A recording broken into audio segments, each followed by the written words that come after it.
Hello everybody, and welcome back to this week's vlog with a view. And this week is titled Starting a Business. So if I sound a little bit out of breath and my face sounds a little bit numb, it's because I've been on the beach a little while, and I'm just going to do this one before I go back in and get warmed up and thaw my face. It's not actually cold, it's a lovely afternoon. It's Friday afternoon, and we're out on the beach at Rossall Beach at Cleveland's, and we're doing Sunday's vlog. So last week I did a bit of backtrack. I just realised what I've just seen.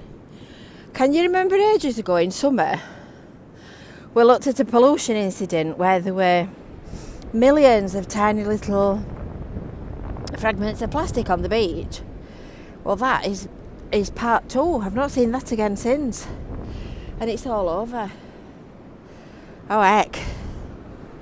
There is another video on our Visit Fylde Coast YouTube channel about that very incident, and a sample was taken away for testing. In fact, I've still got some of it, and that looks exactly the same. Best come back and get another sample. Anyway, that's not what we're going to talk about today.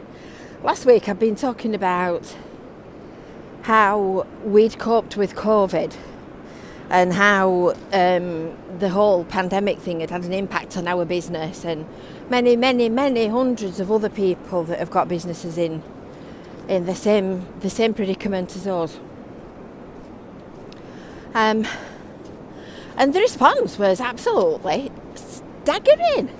You were so nice and so kind, and loads of you bought coffees for us.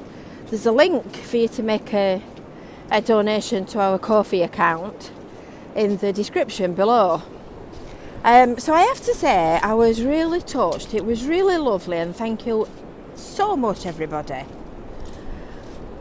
But I thought it would lead us on to another interesting potential vlog about starting a business, because I'd already told you that I'd been in business. I got married in 1992, and it was later that year, so it's 29 years this year. Because I'm sure that there will be a lot of people this year that are thinking about taking the plunge and becoming self-employed, and the tide's coming in, so I'm not going any further that way. In fact, I tell you what, we'll walk to the edge of the water and then we'll go straight back, because I don't want to get cut off on this sandbank. A lot of people will be taking the plunge and thinking about starting their own business this year because they've potentially been made redundant, or they've had enough. They've had enough, and they've decided that they want to take the plunge and go it alone. So what's it actually like to actually take the plunge and actually become self-employed? What a beautiful view. Digression.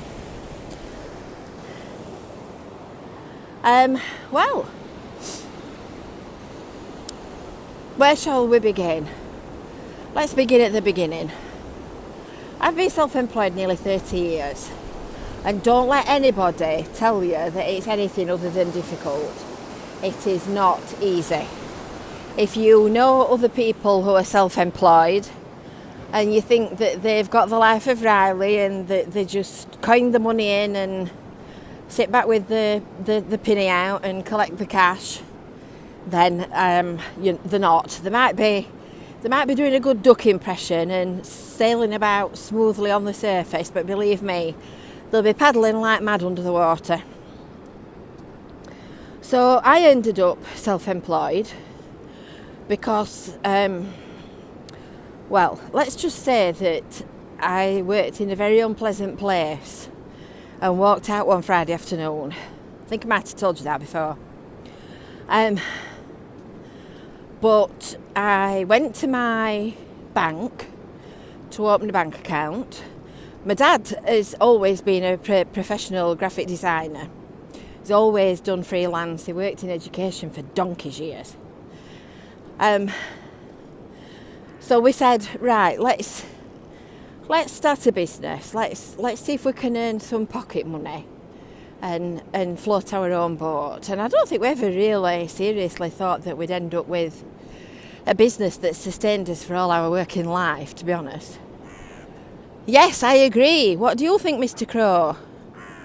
Yes, exactly. He's laughing at me, I think. So I went to our bank and asked to open a bank account, a business bank account. And the bank sent me to see the accountant across the road. And I went for my initial meeting and I was there with him 2 hours, and I jest not, I came out of there dithering. Told me all about what fate would befall me if I crossed the Inland Revenue and HMRC, and how I would be doomed forever and I would face a fate worse than death. Let's put it this way, it was a good induction in how not to talk to your customers. So he sent me to a business startup agency, and at the time you could go on a startup training course. They still do similar ones today. In fact, I think it's called Get Started in Blackpool. I'm not sure that there's one in Wyre. So I went to that and went on a training course where they taught you kind of basic business rudiments. And in the job I'd had previously, I'd picked a lot of that up because I'd done a lot of it at work. So then off you go looking for clients. Well, you kind of think, oh, it's fairly straightforward, this. All I need to do is decide what I'm going to sell and then sell it. And unfortunately, it doesn't work like that, because finding the clients is the difficult bit. And you've also got to remember as well, I mean, this is going to make me sound really, really, really old. You've got to remember as well that this is before the internet, so there was no Googling everything and finding out what you wanted to know from search engines. You researched, went to the library, used a book, spoke to somebody. You did everything the difficult way.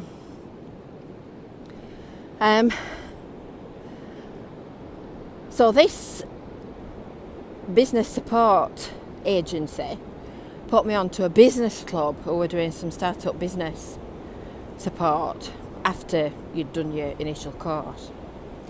So I went to that, and I've got to say that if it had not been for that, and it had not been for the fact that I could talk to other people who were in the same boat as me, I think I'd have thrown the towel in, because it's a really lonely, cold, miserable place starting a business. It's really grotty. When I look back, I mean, I was as green as grass. But to me, a toddler, obviously, because if it was 30 years ago, I must have been very, very, very young. But I stuck at it, and slowly but surely, by talking to people, by going to events, by meeting people, and by trying, working and feeling like you're getting nowhere, slowly we started to see a chink of light.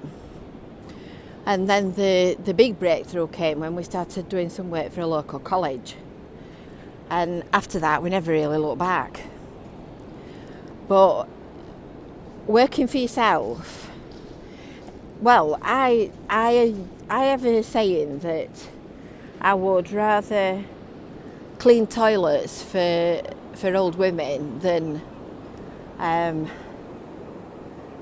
work for somebody else again, work in an office, a normal job in inverted commas. Because I'm so used to being my own boss. I'm so used to making my own decisions, doing things the way that we want to do them.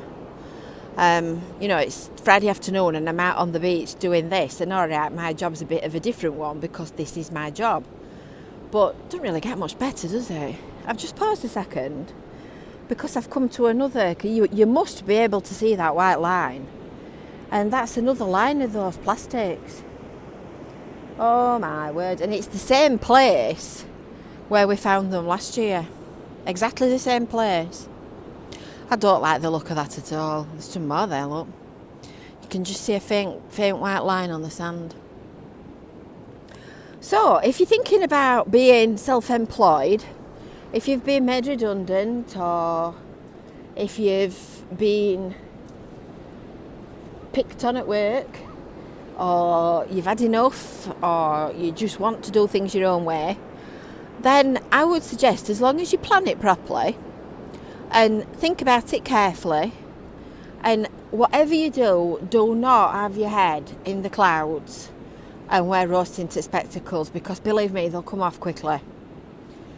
But if you can map out what you think you could do in a realistic way and you can afford to do it, I would say go for it. Because two things. Number one, you might end up with a 30-year career in a business like I've done. And number two, who knows how you'd feel if you didn't try it. Because if you didn't try it, you'd be forever saying, oh, in 2020 after COVID, can you remember when we said that we were going to start a business doing whatever? And we didn't. Oh, I wish we had have done. Oh, I wish we had have done. And you know, you can't go back and undo it. Once it's gone, it's gone. So make sure that you've done some proper cash forecasting. You need to know what all your bills are, your household bills, and whether or not you've got a mortgage and all that kind of thing. Work out how much you think you might be able to earn and then half it. And then go for it. Go for it and give it a go. Right, on that note, I am going to love you and leave you. And if you've not already, make sure that you've subscribed to the Visit Fylde Coast YouTube channel. And in the course of my work and my job, I shall be bringing you videos from all kinds of amazing places. So you take care now. If you've got any questions, any comments, pop them below. And we will see you soon. Bye for now. Bye.